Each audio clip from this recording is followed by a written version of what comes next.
Tanpa kita sadari bahwa bukan orang lain sebenarnya yang menghancurkan hidup kita, tapi kita sendirilah yang menghancurkan hidup kita secara perlahan. Untuk sukses, kerja keras saja tidak cukup. Ada banyak komponen yang harus kita ketahui serta kerjakan untuk memenuhi sebuah kesuksesan itu. Sukses itu berpola, begitu juga dengan kegagalan. Kegagalan pun pasti ada polanya. Ada 5 hal yang akan menghancurkan hidupmu secara perlahan. Yang pertama, membandingkan dirimu dengan orang lain. Membandingkan diri kita dengan orang lain kadang dianggap sebagai sebuah motivasi. Tapi, ketika kita membandingkan sesuatu yang dia punya dengan sesuatu yang kita tidak punya, justru malah makin membuat kita semakin tidak percaya diri. Misalnya, kamu membandingkan dirimu dengan temanmu yang diciptakan dari lahir dengan paras yang sangat cantik. Sedangkan kamu diciptakan dengan paras yang biasa-biasa saja. Kita ini berbeda. Orang tua kita beda, tidak sama. Tiap manusia memiliki takdir dan penciptaannya masing-masing. Tapi, yang harus digarisbawahi adalah bahwa manusia memiliki kekurangan dan kelebihan masing-masing. Mungkin kamu bisa kurang dari hal yang lain, tapi pasti kamu akan dilebihkan dalam hal yang lain. Jangan selalu membandingkan kekuranganmu dengan kelebihan orang lain. Jangan selalu membandingkan hidupmu secara nyata dengan postingan orang lain di media sosial. Tidak adil rasanya. Kalau kamu selalu membandingkan, maka kamu akan selalu merasa kurang dan selalu berpikir bahwa Tuhan memperlakukanmu secara tidak adil. Belajarlah untuk menerima kekurangan dan mulailah mengasah kelebihan. Tuhan itu sangat adil, kita aja yang tidak bersyukur.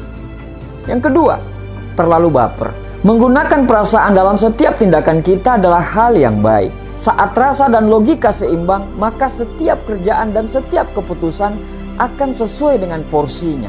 Tapi sesuatu yang terlalu akan sangat tidak baik. Sama halnya dengan terlalu baper. Orang yang bapernya over akan cenderung selalu negatif dengan hal-hal yang sebenarnya tidak ada. Contohnya, ketika kita komen di foto Instagram teman, tapi kebetulan pada saat itu teman kita tidak bisa membalasnya karena mungkin tidak melihatnya. Kamu pun menjadi kesal dan terus berpikir kenapa temanmu tidak membalas komen kamu. Akhirnya banyak prasangka terhadap teman kamu dan juga terhadap dirimu sendiri. Terlalu baper bisa bikin kamu susah menerima kritikan karena menurut kamu kritikan itu bisa menjatuhkan kamu. Terlalu baper akan membuat kamu gampang marah dan akhirnya kamu akan kehilangan banyak teman karena teman-teman kamu menjauhi kamu karena takut menyinggung perasaan kamu yang terlalu sensitif. Kamu akan susah beradaptasi dengan lingkungan baru.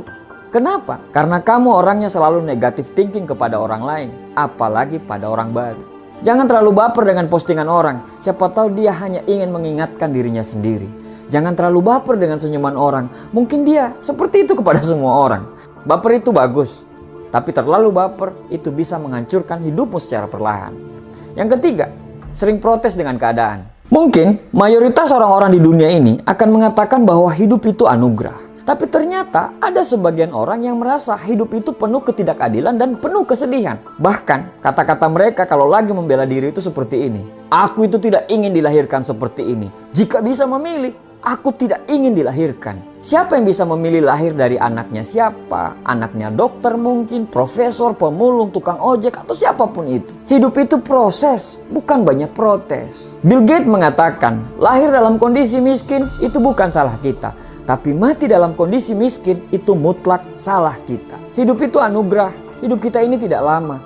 Jangan habiskan energi dan waktumu hanya untuk merenungi nasib. Jangan sia-siakan usiamu hanya untuk selalu protes dengan keadaan. Lebih baik nikmati dan syukuri apa yang terjadi. Kalaupun sakit dan kepedihan yang diberikan, berarti Tuhan lagi menyuruh kita untuk melatih kesabaran. Karena hidup ini diciptakan dalam 2 kutub. Ada gelap sebelum ada terang. Pasti ada hujan sebelum ada pelangi. Pasti ada kepedihan sebelum ada kebahagiaan. Berbahagialah seberat apapun cobaanmu. Yang keempat, tidak mau beradaptasi dengan perubahan. Hidup ini bukan status quo, menetap, tidak bergerak, dan tidak ada perubahan sama sekali. Hidup ini adalah suatu perjalanan. Ada perjalanan yang mendaki menuju tempat yang lebih tinggi. Ada perjalanan menurun, ada yang belok kanan, ada pula yang belok kiri. Kenapa dinosaurus punah? Karena dinosaurus tidak mau berubah. Salah satu ciri-ciri orang yang cerdas adalah dia mampu beradaptasi terhadap perubahan zaman. Hidup ini adalah proses perubahan. Teruslah belajar dan beradaptasi.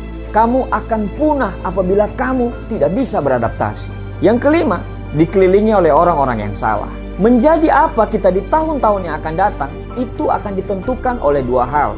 buku apa yang kita baca, dan dengan siapa kita bergaul. Bergaul dengan tukang parfum, maka kita akan selalu wangi.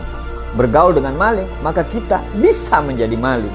Bergaul dengan orang yang banyak drama hidupnya, maka hidup kita pun hanya menjadi panggung sandiwara. Dengan siapa kita bergaul akan membuat hidup kita sukses atau malah bisa menghancurkan kita. Berteman dengan orang baik itu bisa melapangkan rezeki, tapi dikelilingi oleh orang-orang yang baik itu adalah rezeki yang luar biasa. Sukses itu hanya milik orang-orang yang percaya dengan dirinya, tidak terlalu baper, tidak banyak protes dengan keadaan, selalu bisa beradaptasi dengan perubahan, dan selalu dikelilingi oleh lingkungan yang memaksa dia untuk bisa sukses. Terima kasih.